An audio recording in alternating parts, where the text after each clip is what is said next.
History of Russian Ballet, presented by me, Lance Chonko, and my partner, Pauline Valle. So, before we move on to the actual history of Russian ballet, let's skim over ballet in general and let's have a little introduction to it, shall we? So, introduction to ballet. So, ballet is a dance form that originated in Italy. It was invented there as a means of social interaction for the nobles and royalty, even. And as time goes by, it just eventually spread to the other countries like France and Russia. The word ballet itself came from the Italian word ballare, like Ballare, which means to dance. And as direct and simple as a translation that is, the dance form itself is not that easy. Like, it consists of very physical and strenuous moves, as well as very precise steps and gestures that will, while it does all of that, it still try to keep that, what's it called, grace and elegance it has. Because we all know, like ballet, if you ever seen ballet, it's very graceful. So yeah, as I said earlier, ballet is used by the nobles back then as a means of courting and socializing in the era. So yeah, usually ballet is used by like nobles back in the day. So now that we have a rough idea of what ballet is, let's move on to my partner Pau, as she will delve deeper into a little bit more on ballet history, and then she will transition to like Russian history, the Russian version of it, the ballet, the Russian ballet. So shall we move on? Pau, take the stage.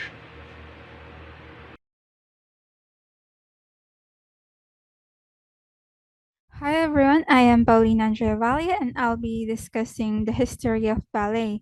I'll be discussing the origins of ballet and how it transitioned to what we know today as Russian ballet. So, the best way to discuss the history of ballet is through discussing the notable historical figures that made it, and on the top of the list is Catherine de' Medici. So Catherine de' Medici married King Henry from France, and she was the one who brought Italian ballet to the French court, where ballet became popular. So ballet that time was the court dance that nobles practiced. So if you watch period dramas, the dances they do at balls is what they know as ballet from Catherine de' Medici's time. Next off is King Louis XIV, a devoted supporter towards ballet and is even a performer.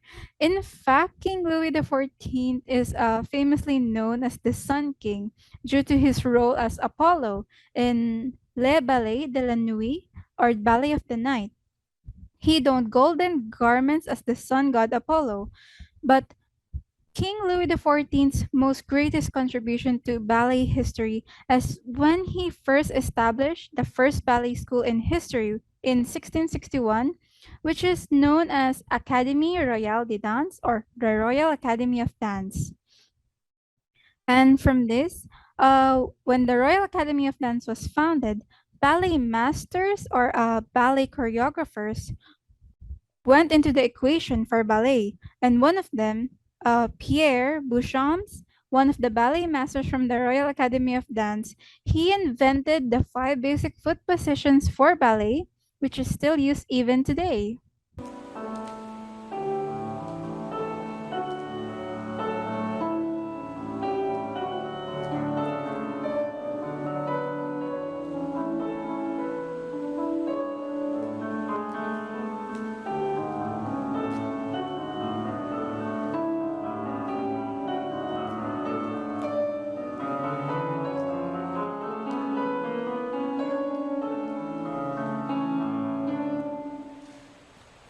So, these three people are the main founders of the early concepts of ballet. If you have noticed, we can see a shift in people who contributed towards ballet from royalty to ballet masters.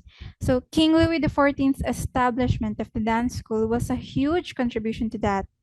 And over time, ballet would then be refined and move away from the French courts and would be more focused to theatrical presentations than a ceremony practiced only by nobles during special celebratory events.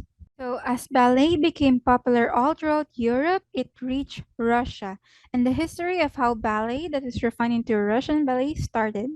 So, starting off with Charles Didelot, he is known as the father of Russian ballet. His work started the Romantic period of ballet, also known as the Classical period. The term romantic here is currently used to describe a particular type of movement that was prevalent at Didelot's time. So what Didelot did is that he shifted the form of ballet away from the rigorous standards of Baroque ballet and made it more free-flowing or definitive. There was also a notable shift in gender roles from men to women. As you have remembered in King Louis' times where he played as Apollo, men were the main focus in French and Italian ballet, but in Charles Didelot's time or period, women took center stage. And of course, if there's a change in costume, there's a change in gender roles, there would be a change in costumes. So a famous example of this is Taglioni.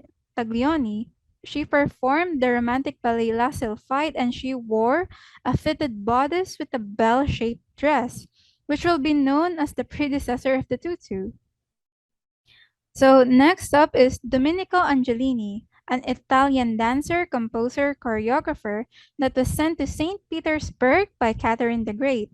So not much is known about Domenico Angelini, but his greatest contributions to Russian ballet is when he created Semira.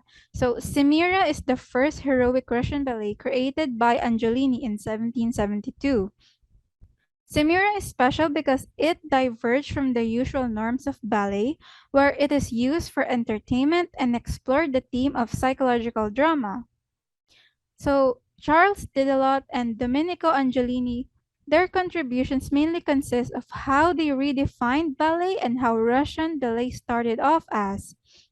Because the ballet that we've discussed during King Louis and Catherine de' Medici's era was different from the modern ballet that we know today. Back then, ballet was more of a social dance practiced by nobles, and then it shifted on to theater.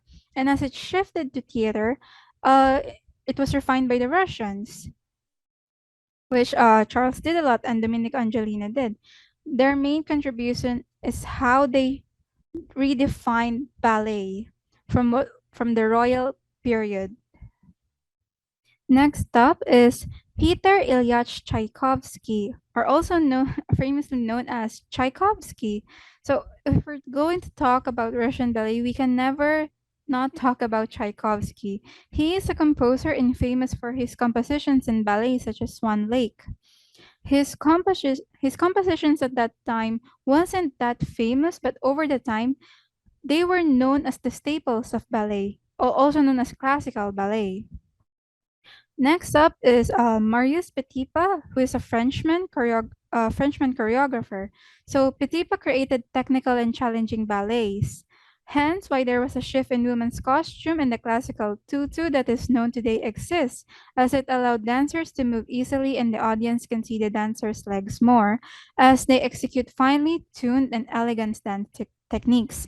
So the reason why Petipa had to create technical and challenging ballets is during his time, ballet was slowly declining in Russia, like the art form was dying, and he revived it through creating new ideas, especially with the costumes.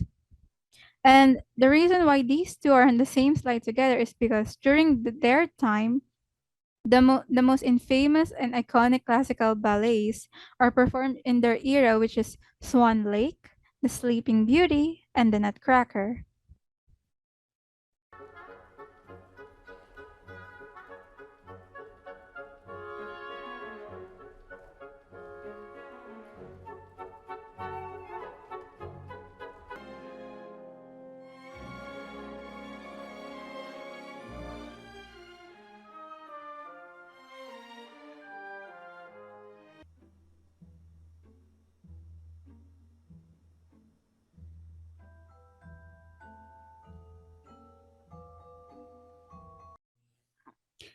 So over time, people began to become tired of Petipa's concepts and tenets of ballet as the new century got underway, and so they sought out new and fresh ideas. But this turn of the new century is when Russian ballet has finally surpassed French ballet in terms of popularity. And there was also a shift in the contribution again. So before in Catherine de' Medici and King Louis's time, it was the monarchs who mainly contributed to ballet. And then it shifted to the ballet masters like Charles Didelot, to the composers like Tchaikovsky. And now, finally, the focus shifted to the dancers themselves. And two dancers and two women in particular stood out on this one. So the first one is Anna Pavlova. She is an infamous dancer and is arguably the most iconic ballet dancer of all time. And her contributions into Russian ballet gaining popularity in the world is one of the most notable among the list of contributors. So Anna Pavlova was very famous when she performed Swan Lake, particularly the Dying Swan.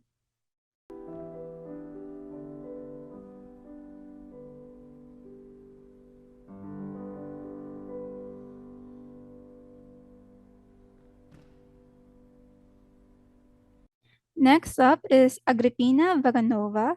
She popularized a ballet teaching method, and her Fundamentals of the Classical Dance textbook is still a standard model of instruction even today. In fact, her teaching became known as the Vaganova method.